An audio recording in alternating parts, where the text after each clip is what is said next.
Usually, well, here we don't know. I mean, this is not. It's just a measurement. I'm telling you that it's kind of uniaxial. It has confining pressure, but then you have normal stress, deviatory stress in one direction. Just looking at these results, what is the direction of the loading?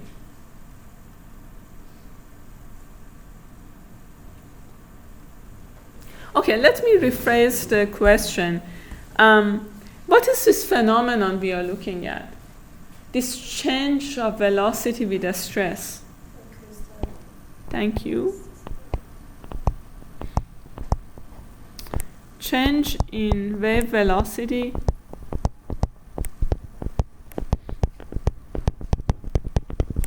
with the stress.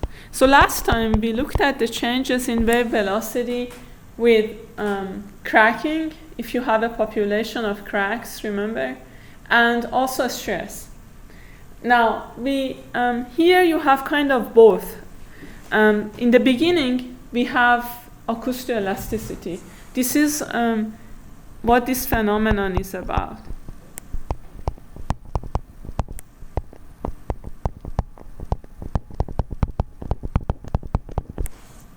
And you remember I showed you these large specimen tests where we had a circle, normalized velocity, and then what happened as we increased the load in one direction?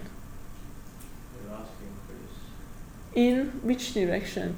Was it homogeneous? Was it isotropic? Okay, so we saw that when you have uniaxial compression, the velocity was increasing. I showed you that this increase is, how does it change with the strain?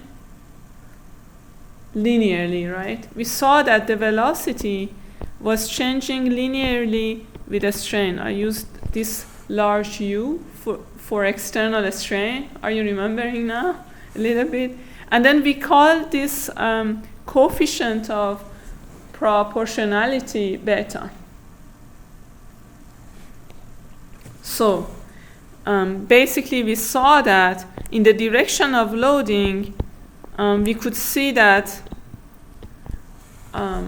velocity change, I should write it like that.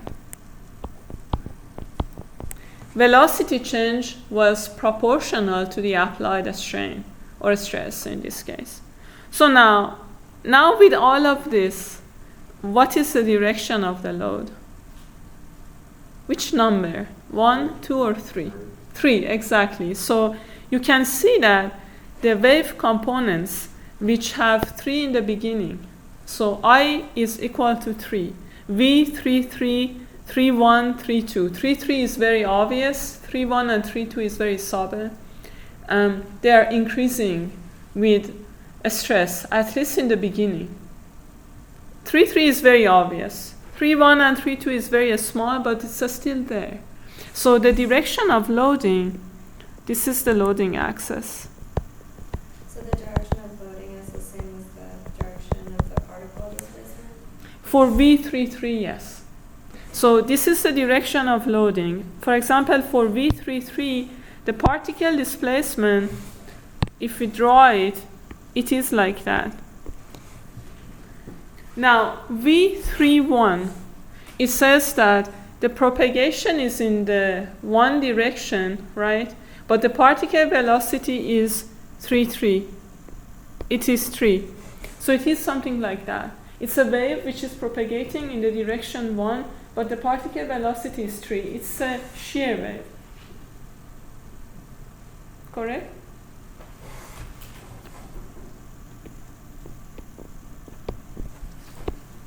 Sorry, so 3, 1, the loading.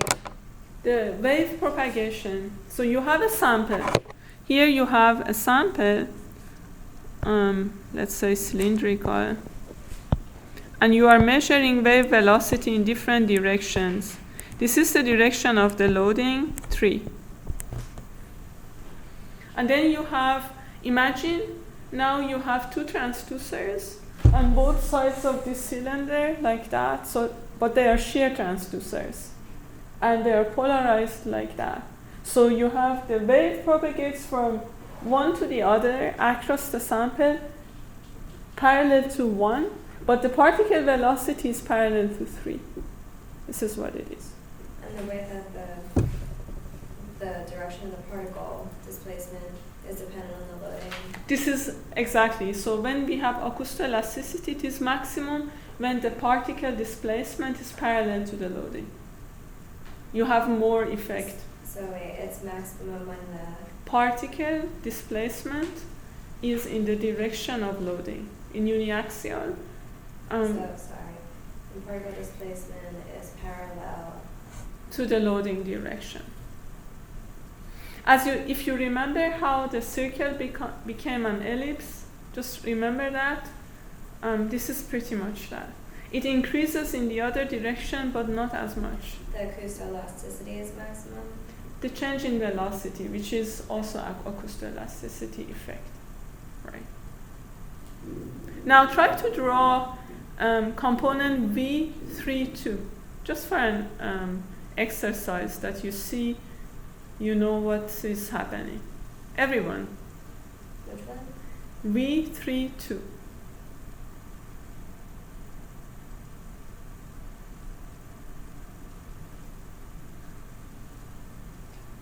Yavi? Looks like that.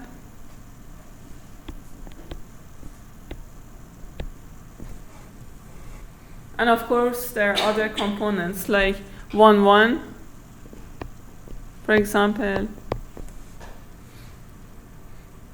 2, 1. So Try to draw 2, 1, for example. See if you can draw it.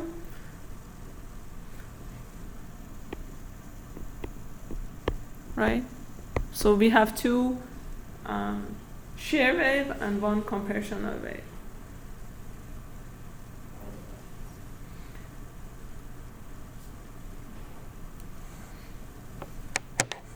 So the first number is, or the second number is the way that we have our transducer set up. The first number is the particle displacement. This depends on if your transducer is shear wave or compressional wave transducer.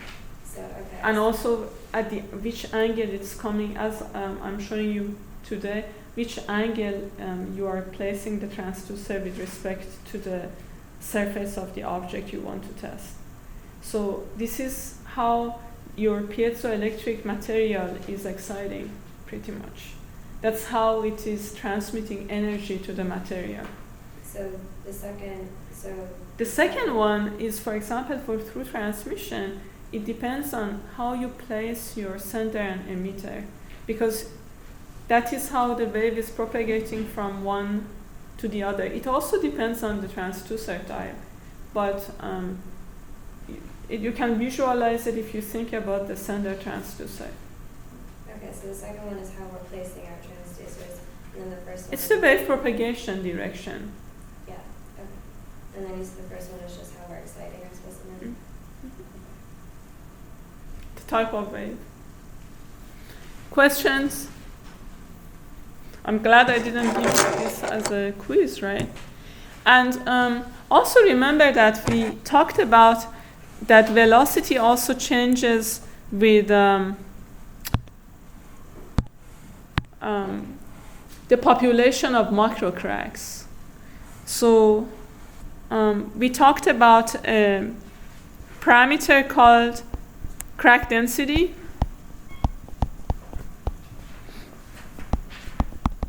And I gave you, basically I introduced you a paper where you can find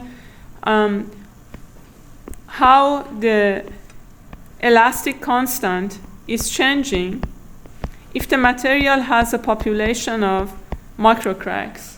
So we call the elastic constant of the cracked solid E effective, and you saw that, you know, by increasing the population of cracks, this is going to decrease. And since the wave velocity is related to the elastic modulus, of course the wave velocity is also decreasing.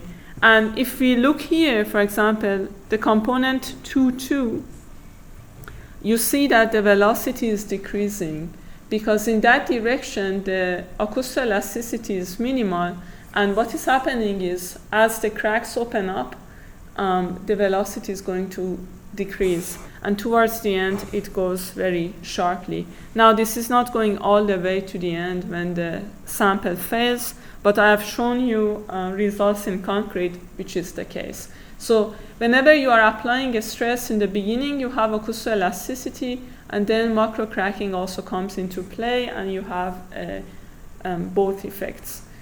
So from the changes in velocity and changes in attenuation, you kind of can do material characterization in terms of macro cracks, distributed cracks, what's going on inside the material.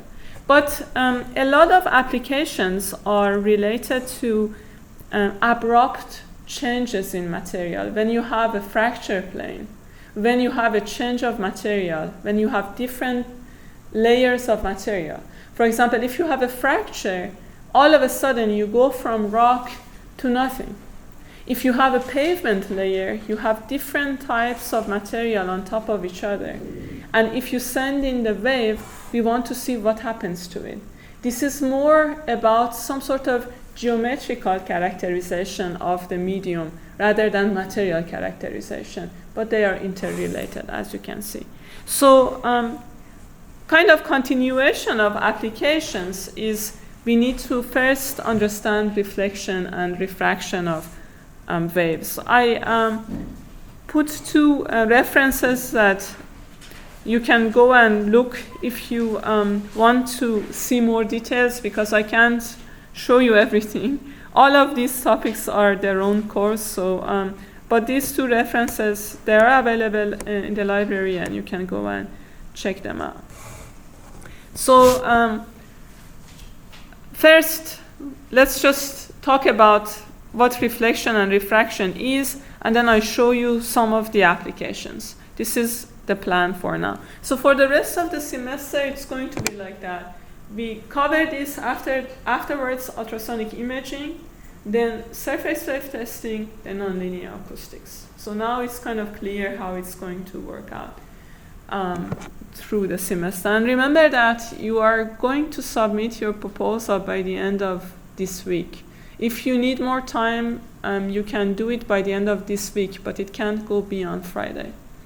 So if you can get it done by Thursday, it's fine. Try to get it done by the end of the week. Okay? Great. So what happens when we have a boundary inside your material, two different materials, and then you send in wave? So we need to look at the simplest case to consider, and the only case I'm going to show you here, is a case where we have two half space touching each other at a boundary. So let's call this top medium 1 and then 2. So the top part has the wave velocity, p wave velocity Vp1, Vs1 for shear wave velocity, ρ1 for density. And of course, for the medium 2, the same thing. So, you also kind of need to get the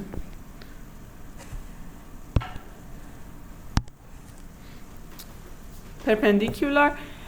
So we consider the case where we have a P wave, incident P wave,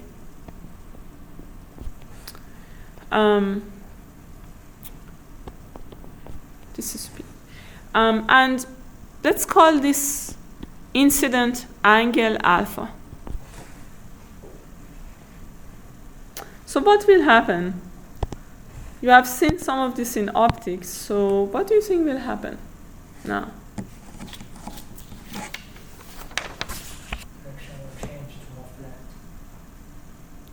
Direction will change to more flat.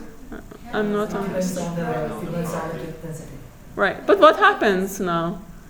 What depends on the velocity? The relative density of a tube bound, like the tube, what you call it? Medium. Medians, yeah. Depending on that, it would either go more horizontally, or it might go more vertically, or if it's the same, then it would just continue.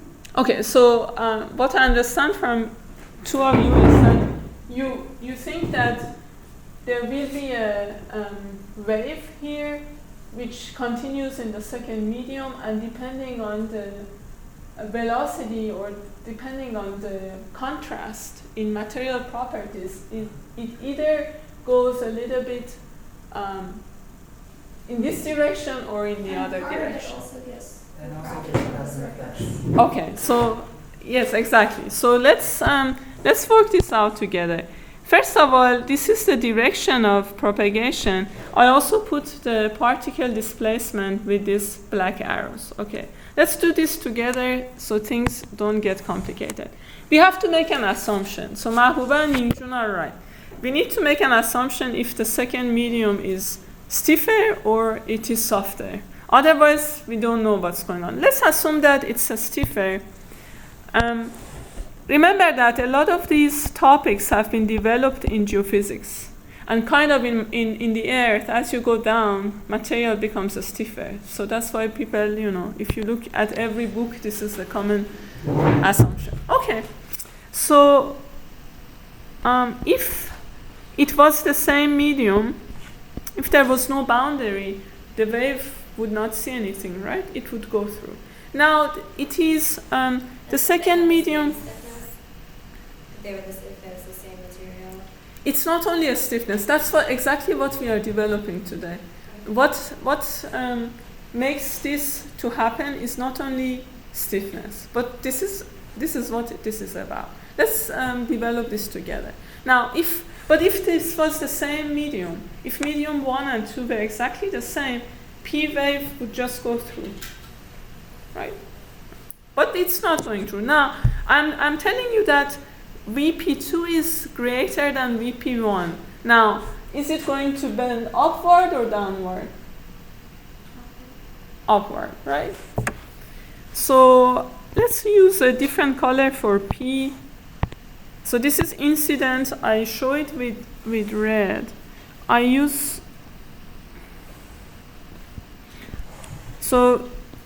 And I call this one P. What did I call it here? PP2. This is a refracted wave because of an incident P wave. The beginning is the incident. The second P is that this is also a P wave. This is what we're assuming material 2 is stiffer. Right. The reason it's going upward is because this angle, let me use the same I've used in my notes, otherwise things can get very complicated. I use the angle E for this. There is a law in optics which is also applied here.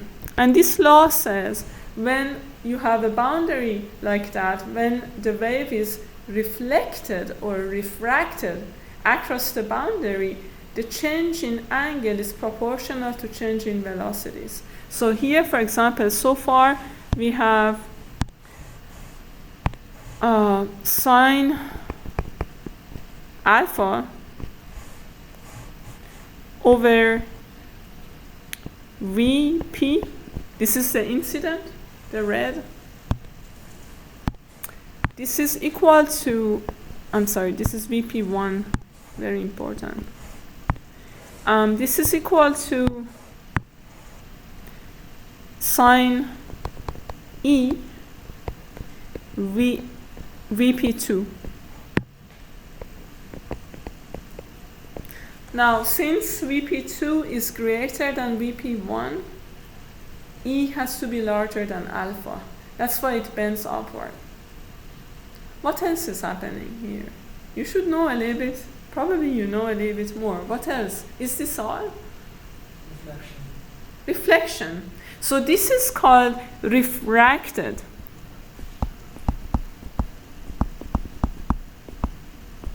You may hear also transmitted sometimes. But in geophysics, this is refracted. But we also have reflection, right? So reflection is what goes back into the first medium. So what kind of reflection do we have? P wave. What happens? How does the reflection look like? Come on, guys. Participate. What happens if you have a light which hits the surface? It goes the same angle, right? It goes back. So, What did you say when you hit the S-wave? How is that possible? When does that happen? we'll talk about that. Good question, though. We are building this up. So this is just a component of that same initial P wave. This is what happens if you have, let's say, you have a pavement.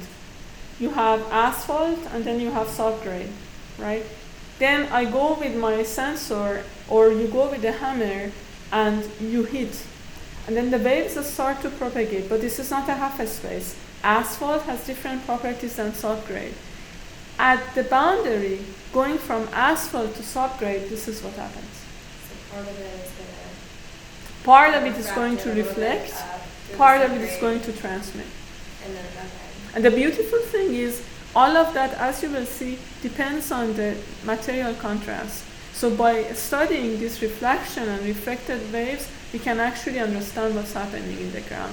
People use it in geophysics. That's what I'll show you first, and then also in non-destructive testing. So is the refracted and the reflected component equal to the total magnitude of the initial? Good question. It goes together with Mahbub's question. We build this up.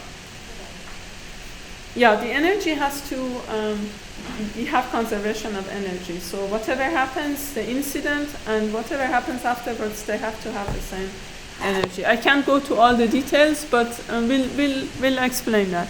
So exactly. And what would be the angle here?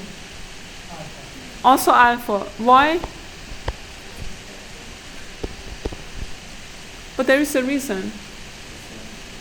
Exactly, it's in the same material. Look at here. So it is the same VP1, so it has to be. I know that you have seen it, but try to remember why everything is happening. Now, it turns out that, I mean, this looks great. We are all happy.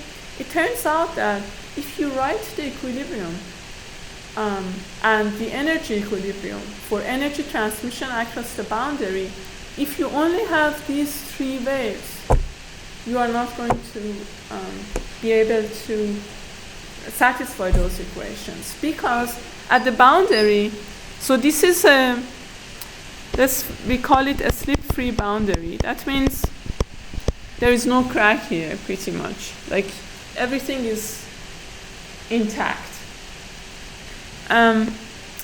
It turns out that at this boundary, we need to satisfy a few things.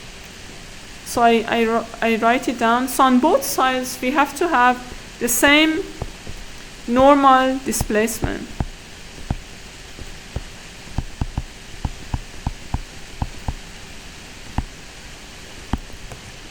When I say normal, it means normal to the boundary. We have to have the same tangential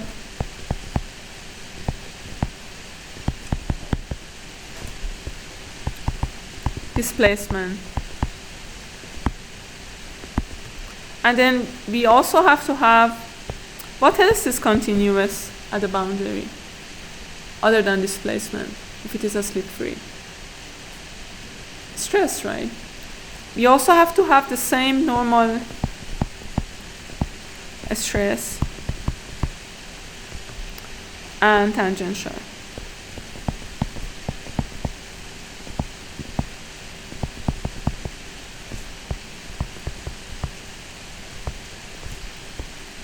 So on both sides, we need to have the same conditions as this is happening. And it's not going to be satisfied if we only have P wave. So something else happens when we have P wave incident on an interface. It is something which is called mode conversion. Okay, mode conversion, it means that P becomes S, S becomes P. There are two different modes of propagation.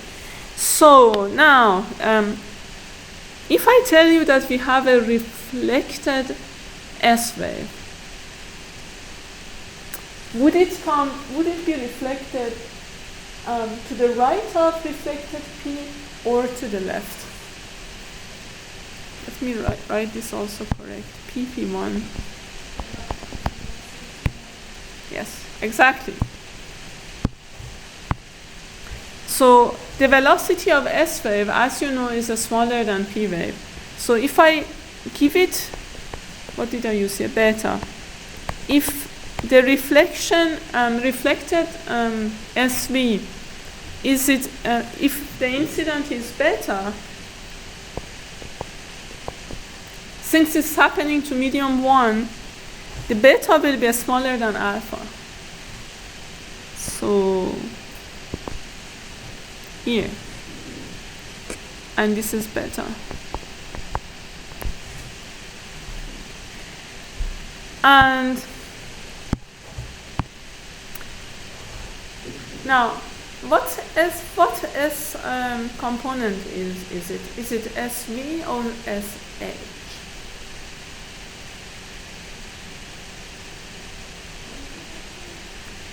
This is a S wave mode conversion. My question is, do you think it's a sorry, is it SV or SH? Vertically polarized or horizontally polarized? If you have S wave, you have always two possibilities. The particle motion can be this or that. That's awfully important, this SV and SH. If it is SH, that means the particle displacement is out of the plane. Is it going to help our equilibrium in any ways? No, because P wave, everything else is in the plane, so it's SV. There are much more rigorous ways to show that, but it's kind of an intuitive way. So VH is vertical and horizontal? Horizontally polarized, vertically polarized. So I think I missed it's a video. It's a short video, which I put it there because it's kind of complicated. Okay, I think I missed the whole data. What is the case when you have data? Oh, we always have. We are just trying to look what other components. I said if we only had P wave reflected, PP1, and refracted, PP2, we would not be able to satisfy this equilibrium. We can show that, but we don't have time. So we need to have some other components. And people have found that, when the P hits, you not only have P wave, you also have S wave. So there is more conversion at the boundary. So the data is due to lower conversion to some S waves? So we have S wave also reflecting, and beta is the angle. The S wave is the propagation direction of S wave is making with the vertical line. Okay. And Start with right. Okay, so now you may also guess that there is a refracted S wave as well, and this is SV. So I call this P because it's coming from P, but it is SV1. If you look in geophysics, sometimes you see they call the component PP, SP, SPS. That's when, it starts from P, then converted to P, then S, then P. So that's how you have to read it. That's why I'm showing you this here. Draw the one refracted SV.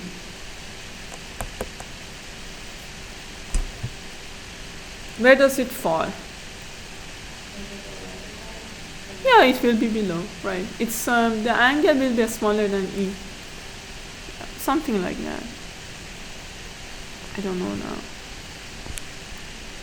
Now, I don't know if it is bigger than VP or whatever, but let's just have it like that.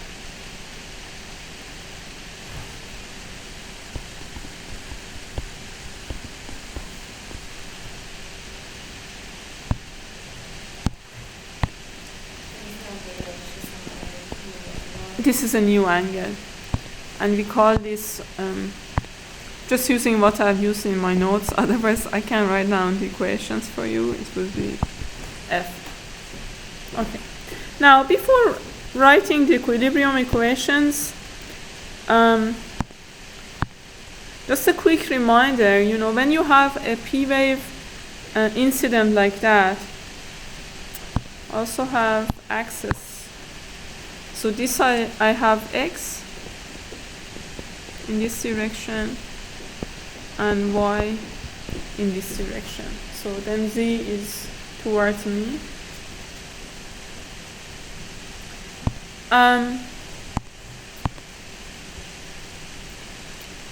This way of showing the wave propagation, it's based on ray theory. So basically, the wavefront is like that, and you just show a wavefront by normal to the wavefront.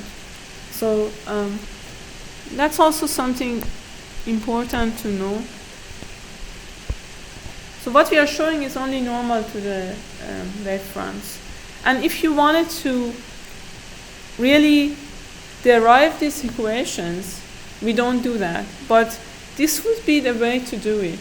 You can very easily write the equation of propagation for P, right, in 2D. Yes? Let's give the amplitude A to P. So if I write the equation of the wavefront, it would be A, that's the amplitude. And then we have exponential. Let's go with sine, make it simpler.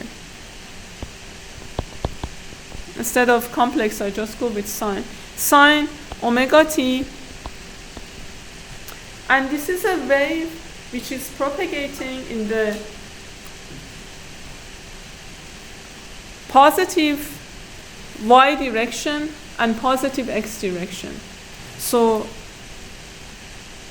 you can write it like that. Some function f1 x, some function f2 y. This is two-dimensional, right?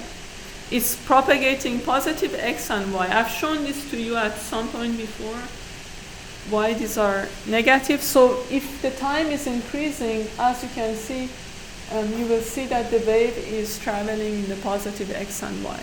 Yeah. And since we know the direction, which is alpha, then you know that this f1 is omega over Vp1 cosine alpha. Remember, the general equation for waves are always omega t, and then you have kx. K is the wave number, which is omega over velocity. I'm just trying to bring everything together, you already know here. And G and F2 is just omega Vp1, just sine alpha. With cosine and sine, you are just relating x and y, because we know that how the wave, at which angle it's traveling. This we know. Okay, now that you have this, you can very easily write the horizontal and vertical displacement. Horizontal, this means along x, and vertical means along y. Along x would be whatever this function is. Let's call this phi. This is what I've called phi1 times cosine alpha, and v would be sine alpha. So what I want to emphasize that for each one of these waves, you can write the equations like that, and then you have the displacement.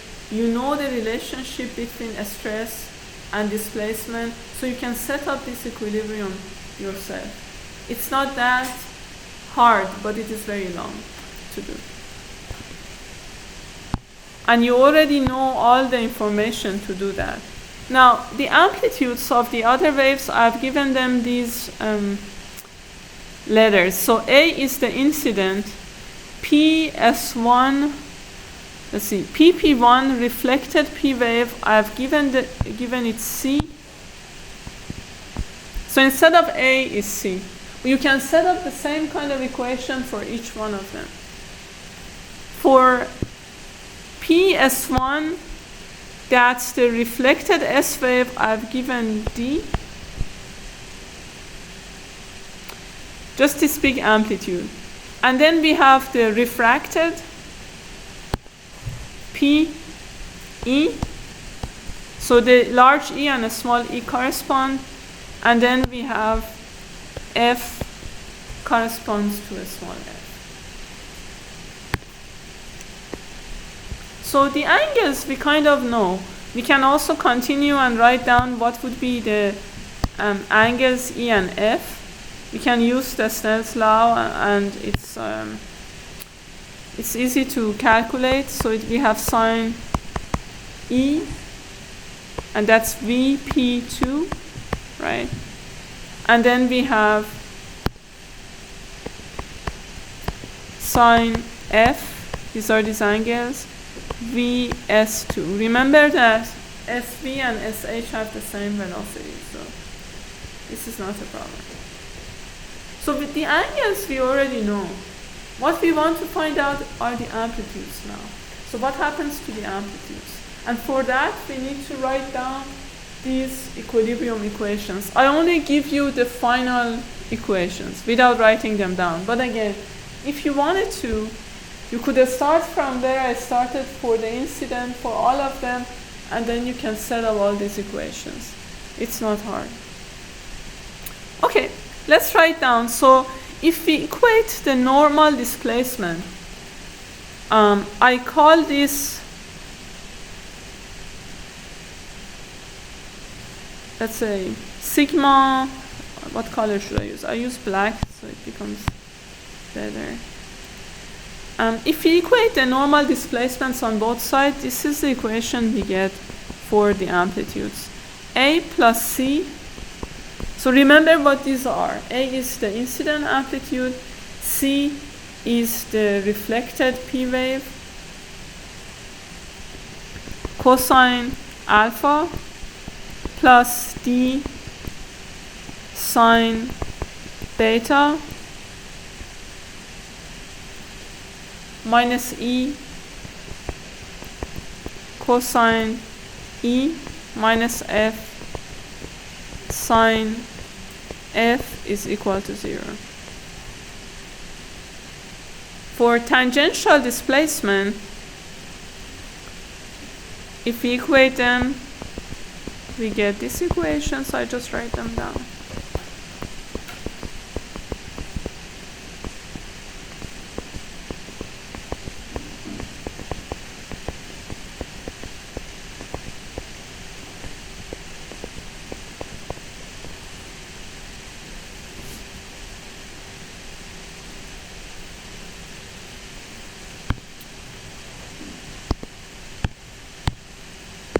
So normal displacement here would be tangential with respect to the boundary, or let's say you are equating from medium 1 to 2.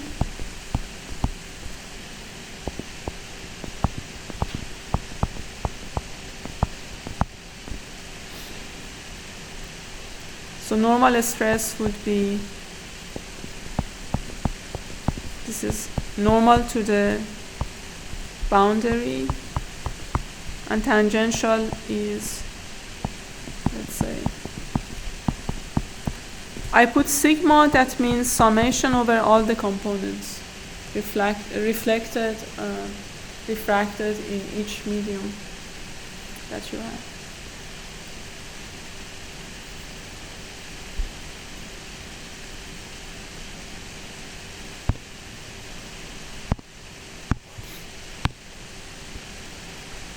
So, and then the stresses are a little bit longer.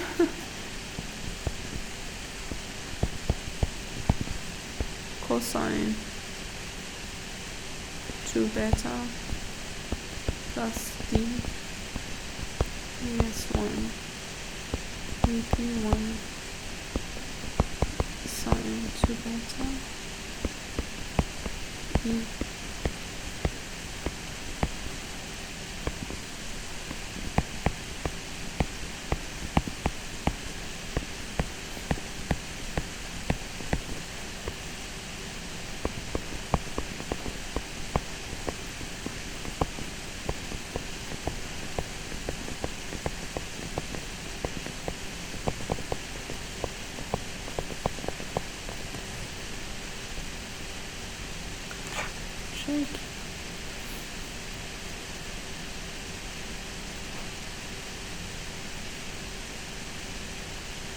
And as you can see, these amplitudes are related not only to difference in stiffness, you have both velocity and density, right?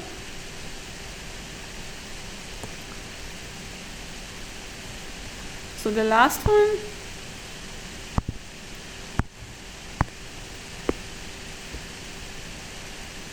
is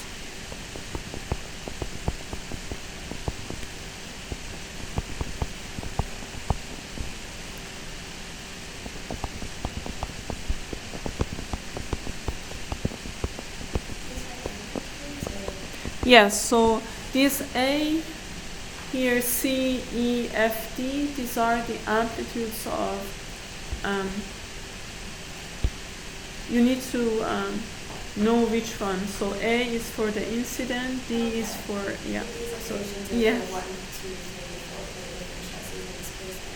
So these equations 1 to 4 are from the equilibrium. So you, at the boundary, you want to ensure that the displacement is continuous, so is the stress.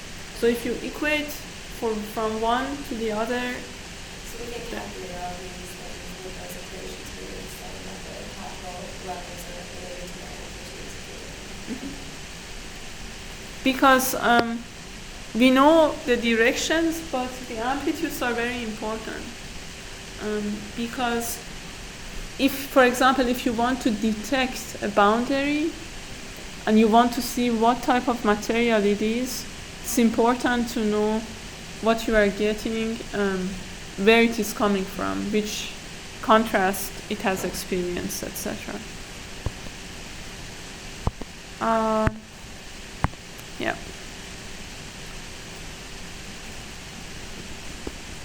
I don't know if you have ever seen this before. Anyone? No? What is this?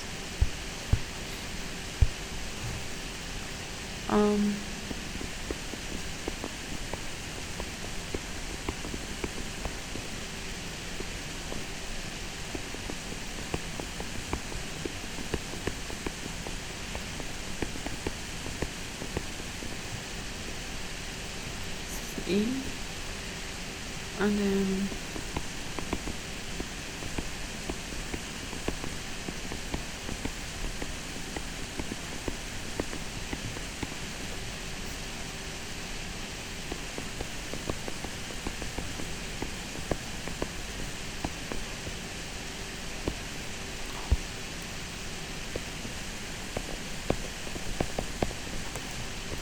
let's check this.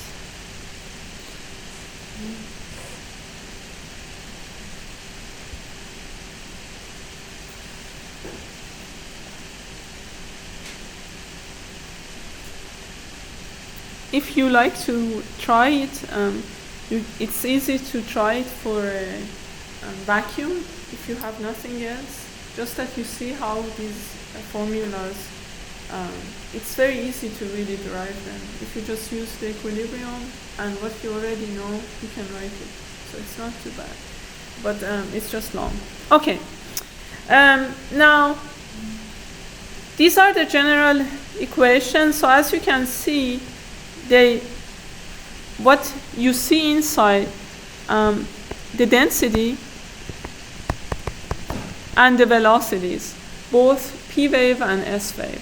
So let's look at one special case when we have a P wave which is vertically incident on a boundary. So if we have that's the next.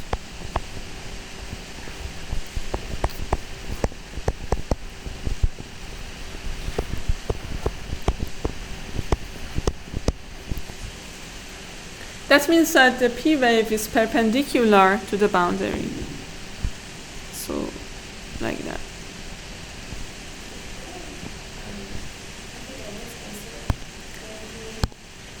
That is the wave which is impinges on a boundary. It comes in. So it's like just a common Right. So if you are hammering, and this is the wave which arrives at the boundary, the first one, which is there. It doesn't have to be the first one. As you can see, you have S wave, but you want to concentrate on this one and see what happens next. So it comes and then it goes. Okay. So what happens if this is perpendicular? What is alpha? 0. Yes. What happened here? Try to see what happens. It's very easy. This case would be very easy. When I say vertically incident P wave, this is what it means. So alpha is 0. How about beta? Why? From Snell's law, right? When one of them is 0, everything else has to be 0 because material properties are not 0. So from the Snell's law, then everything else, the other angles are also 0. That makes this very easy to work with. So beta is 0, E is 0, so is F. Now if we substitute these zeros into the 4 equations, what are we going to get? Try to do it yourself so that you don't fall asleep. Start to just listen. It's very easy. So if something is 0, all the sines will be 0, cosines are 1. Let's do this together, and you also do it, and then check with me.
Okay, so if we substitute for all these zeros, everything simplifies. I kind of have noted again what is C and E are. So C is the reflected PP1. I call it 1 because it's in medium 1. And then E is refracted P in medium 2, PP2. Right?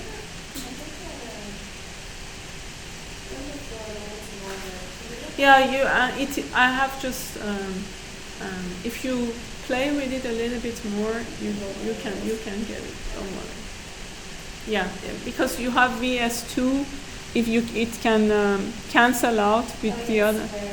Yeah, and then VP1 from both sides. So you can get that. Yeah. So now let's look at 2 and 4. If they are both true, what's the conclusion?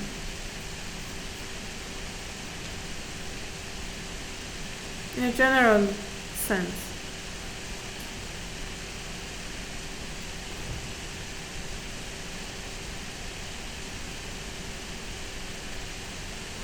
Two and 4.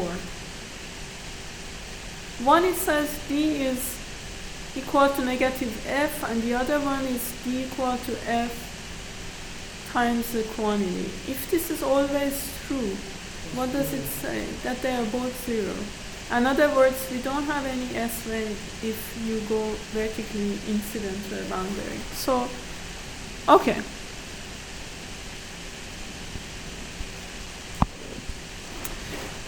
Now, there is a quantity which is very important. This goes back to the question Mahbouba and Tiffany asked earlier. So, this multiplication, this product of density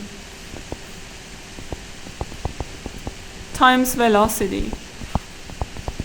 Anyone knows what this is called? So here, for example, rho 2 VP2 corresponding for 1 medium. This is a very important quantity in acoustics, and this is called acoustic impedance.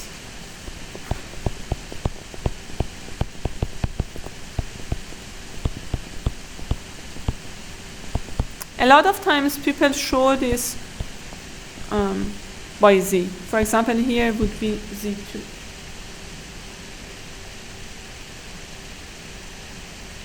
So, now, from 1 and 3, we can get 2 important relationships. One is that C over A, if we solve this together, we're going to see that it is equal to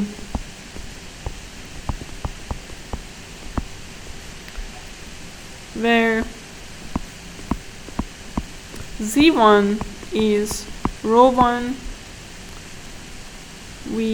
P1 and Z2 is rho 2 P2.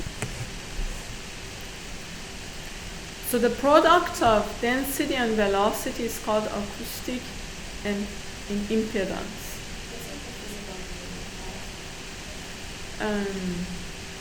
It's density times, what's the physical meaning? It is like a square root of E rho or M.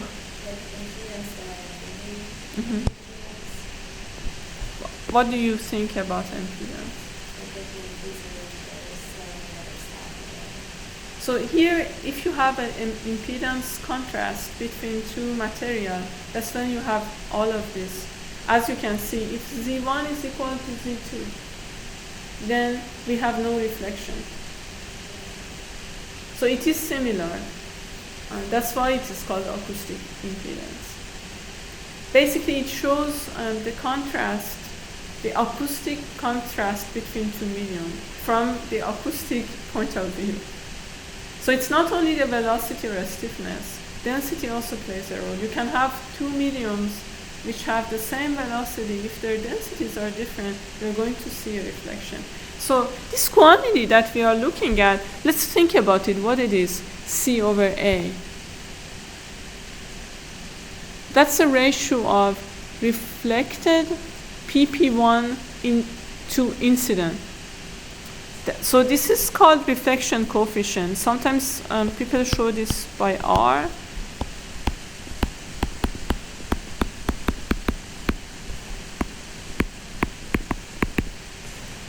And of course, it's very, very important. And then we have also E. So it turns out that E over A will be 2Z1, Z1 plus Z2. So E is the amplitude of the refracted wave. This is how much goes into the other medium, right? So this is called transmission coefficient.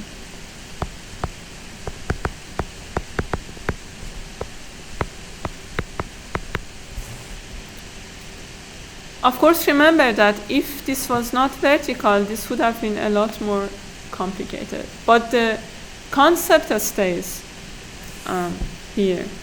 Okay, now there is a relationship between reflection coefficient and transmission coefficient, right? So R is 1 minus T. So the summation is 1.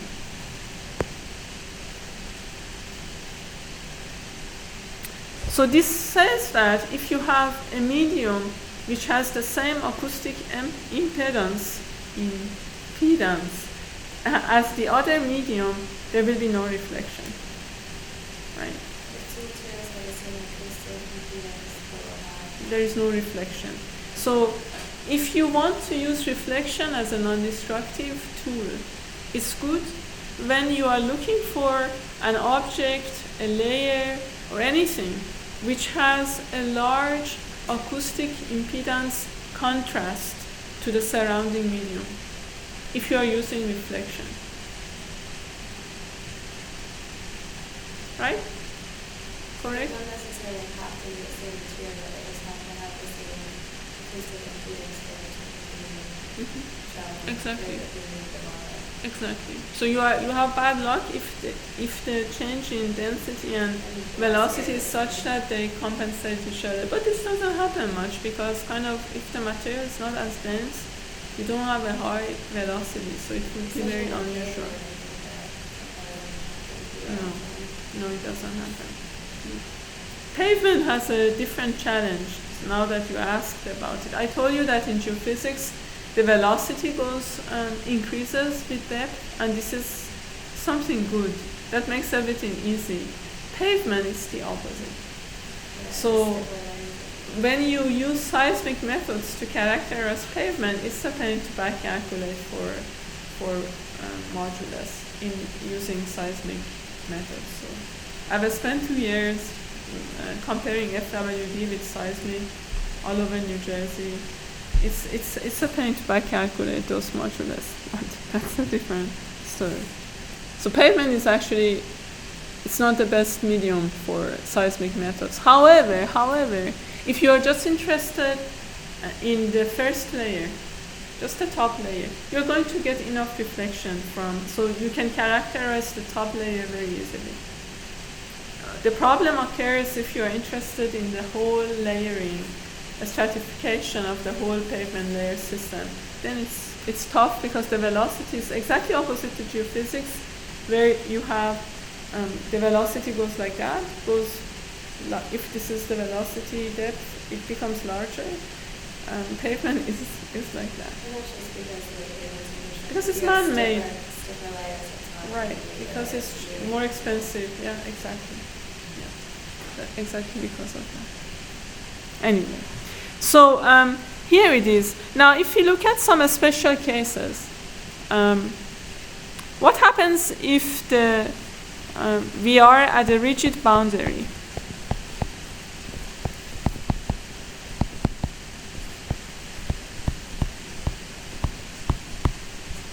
This means that the second layer has much larger velocity than the first one. Intuitively, what happens?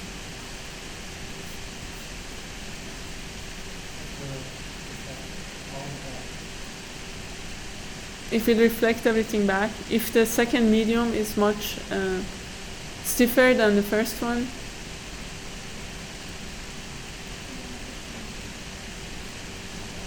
what happens to transmission?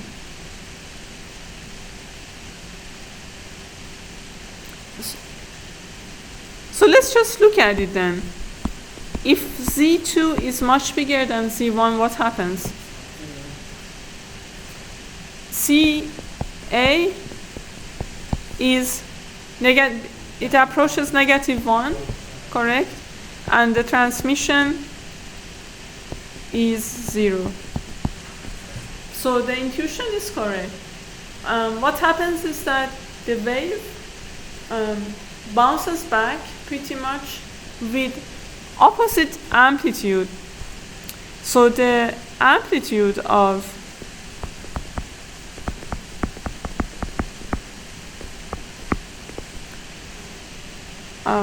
reflected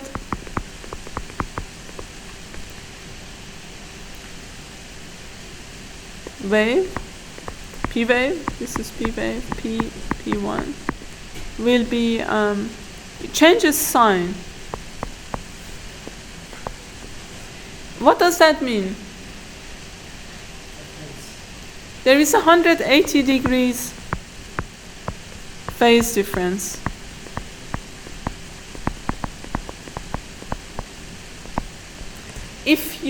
If there is a compressional wave, it becomes dilatation, and vice versa. So, something like that.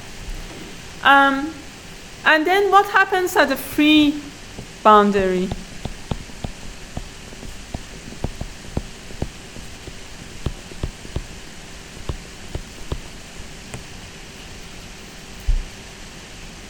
Without calculating, what's the intuition?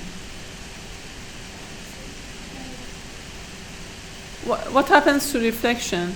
If you go from rock to air or from concrete to air, what's happened? What happens? Does it reflect?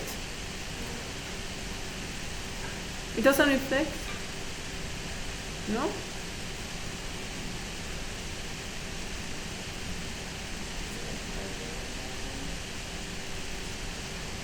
So if Vp2 is 0, exactly. I mean, you have reflection, but this becomes equal to 1. Here Z2 is 0. What happens to the displacement of refracted wave? Becomes 2. Meaning that when, yes, so at the surface, the displacement becomes 2 times larger. That's why one reason earthquakes are so destructive, because the moment they arrive to the surface, everything becomes 2 times more.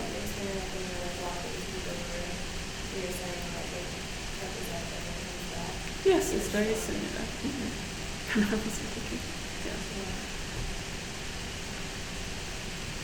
Yes. Okay. So now just to show you a quick, you have seen this before, but now you should look at it in a different light. I have shown this to you a few times already. So something we use in non-destructive testing is when you have an ultrasonic probe that you go over material. Here is concrete. We have a steel reinforcement which is stiffer, which has a larger acoustic impedance than the concrete. And then you have air here. This is a slab. So what happens here? I'm showing this concept of phase inversion. So the phase is different.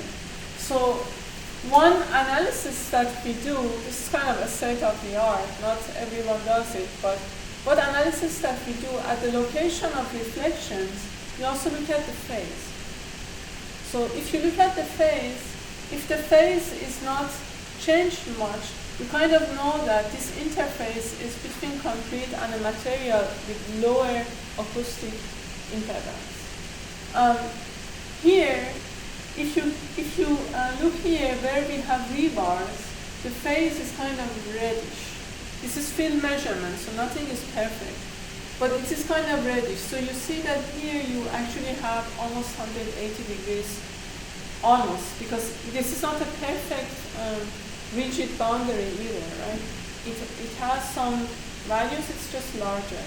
So you can actually differentiate between a softer inclusion and a stiffer inclusion just by analyzing the phase of your reflection. This pulse echo method, the method you see here, it uses reflection pretty much, as you can see. So we have a probe, which I have shown you. It's a small probe in this case, this one. Half of the elements here transmit, half of them receive. So the transmitter and receiver is in one probe. So what you do, you just place it on a surface where you want to see if there is a boundary, and you look at the data. If there is a boundary, if there is only one boundary, you are going to see a reflection. From the location of that reflection, from the time location of that reflection, and an estimation of velocity of your material, you kind of can know where that interface is, right?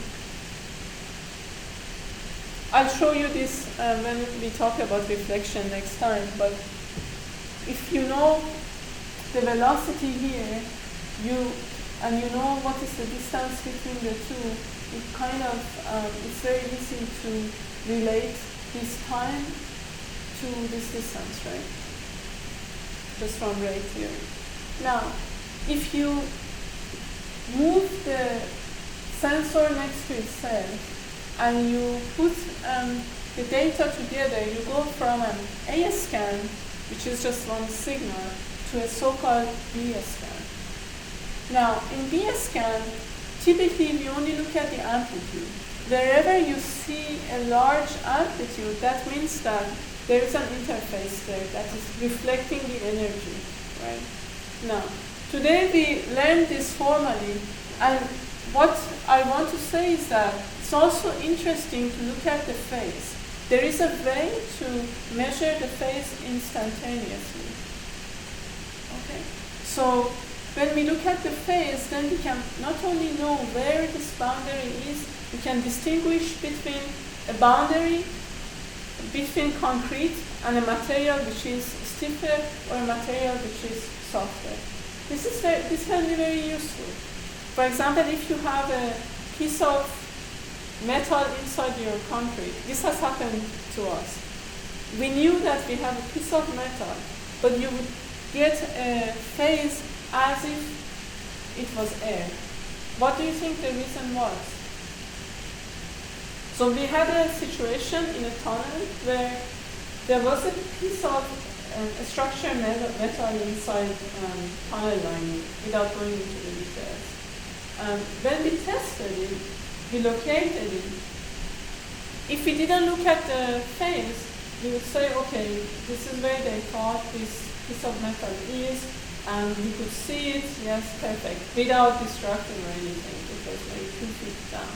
Now, however, when we look at the phase looked like it's an air interface. We checked this hundreds of times, and it was still an air interface. Why do you think this happened? Why do you think a piece of metal inside your material, inside concrete or rock?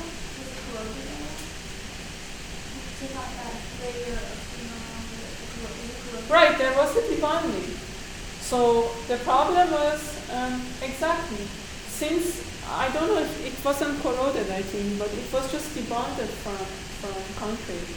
And also, we could see the LEDs, because we looked at the phase, we saw that this cannot be a metal. And then we knew that, okay, this is completely debonded. That's why we are not seeing the steel. We are actually, this is a